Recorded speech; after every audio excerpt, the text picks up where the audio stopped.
Hello friends, ये video में CGPSC की जो प्रीलिम्स की तैयारी कर रहे हैं तो उसमें ऑब्जेक्टिव में अप्रोच कैसा होना चाहिए उसको लेकर बना रही हूँ।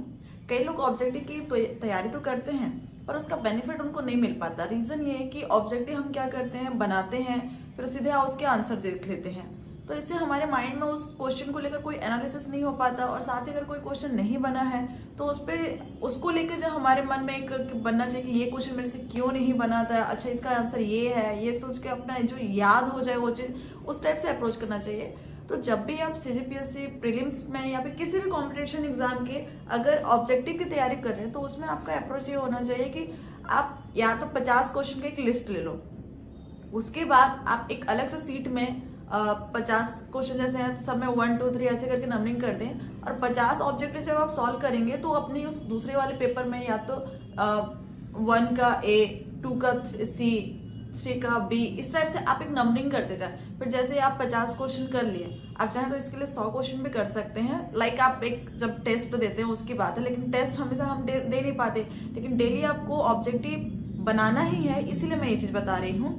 तो आप क्या करें, 50 क्वेश्चन जैसे बने उसके आपने लिख लिए तो उसमें फिर आप देखिए कि आपके कितने क्वेश्चन सही हो रहे हैं और कितने क्वेश्चन गलत हो जा रहे हैं। और उसमें एक चीज और ध्यान रखिए, क्योंकि आप जैसे एग्जाम देंगे तो आपका ऐसा रहेगा कि 1/3 उसमें साथ नेगेटिव मार्किंग रहता है। तो आप ऐसा करिए कि हर क्वेश्चन में आप 3 नंबर रख लीजिए, इसमें आपको कैलकुलेशन में दिमाग नहीं लगाना पड़ेगा। तो जितने नंबर आपके टोटल 50 अगर आपने बनाया तो आपके 150 नंबर के क्वेश्चन बने, तो उसमें आप देखिए कि आप कितने सही हो रहे हो उसका उतना नंबर आप जोड़ लीजिए और कितने नहीं गलत हो रहे हैं उसको माइनस कर लीजिए। तो आपको एक अंदाजा लग जाएगा कि अगर 150 नंबर का क्वेश्चन बना रहे हैं या 50 क्वेश्चन में बना रहे हैं तो आपके कितने सही हो रहे हैं।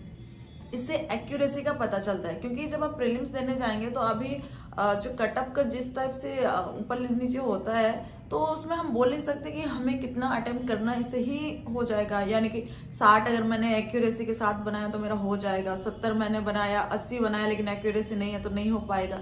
इस टाइप का झंझट खत्म हो जाएगा, क्योंकि इससे आपको एक कॉन्फिडेंस होगा कि आपकी एक्यूरेसी कितनी है और आप कितना रिस्क ले सकते हैं। क्योंकि अगर आप 1/3 के हिसाब से देखें तो आप चाहें तो थोड़े से क्वेश्चन एक्स्ट्रा बना सकते हैं एक प्रोबेबिलिटी के तौर पे, तो आपका नंबर जो है ठीक ठाक आ जाएगा। तो इसीलिए ये वीडियो सिर्फ ऑब्जेक्टिव के बेस पे ही मैंने बनाया था। और जो भी टॉपिक आप पढ़ते जा रहे हैं सबका नोट्स बना रहे होंगे तो उसके ऑब्जेक्टिव भी उसी दिन एक बार बना ले और उसके बाद फिर 2-4 दिन बाद या वीकली भी एक बार फिर से दे दे। टाइम बहुत कम है और एक एक दिन आपके लिए ऐसा होना चाहिए कि एक एक सेकंड आपके लिए बहुत कीमती होना चाहिए। अगर आप खाना खा रहे हैं तो उस टाइम पे भी आपके दिमाग में आना चाहिए कि हाँ ऑब्जेक्टिव पढ़ लूं, या कोई जो 1 लाइनर चीजें रहती हैं या करंट रहती हैं उस टाइम पे वो पढ़ ले। अब मैं तो यही बोलना चाहूंगी कि प्रीलिम्स निकलेगा तभी आप मेंस दे पाएंगे।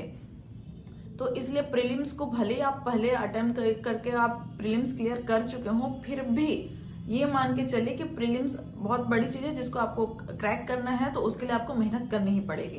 तो इसीलिए आप ऑब्जेक्टिव की बहुत ज्यादा तैयारी करें और चाहे तो डेली 100-150 क्वेश्चन अलग अलग टॉपिक के ऑब्जेक्टिव में बना ही डाले। इतने क्वेश्चन बना ले कि आपके पास अगर टॉपिक से रिलेटेड कोई ऐसा चीज बचा ही ना हो कि आपको ऑब्जेक्टिव सॉल्व करने की जरूरत पड़े। तो लगभग पूरा तो ऐसा पॉसिबल नहीं हो पाता, लेकिन जितने सब्जेक्ट का भी ऐसा पॉसिबल हो पाता है कि आप ऑब्जेक्टिव उसके सारे बना लें तो आप उसने की जरूर कोशिश करें। और मैथ्स भी डेली बनाते रहें, भले सी सेट में है लेकिन आपको मैथ्स को भी क्वालिफाई करना ही है और मेंस में भी मैथ्स के क्वेश्चन आते ही हैं। और लैंग्वेज भी जरूर पढ़ें। लैंग्वेज ऐसा है कि आपको एकदम बैठ के रटने या याद करने की जरूरत नहीं है। आप चलते फिरते डेली बेस पे थोड़ा थोड़ा अगर लैंग्वेज पढ़ते जाएंगे तो ऑटोमेटिक आपके दिमाग में स्टोर होते जाएगा। और लैंग्वेज के लिए आप आपस में ग्रुप डिस्कशन भी करेंगे कि हाँ इस शब्द को क्या बोलते हैं, तो दूसरे से सुन के वो जल्दी याद होता है। तो ये बस आज के लिए इतनी टिप्स थे। Thank you.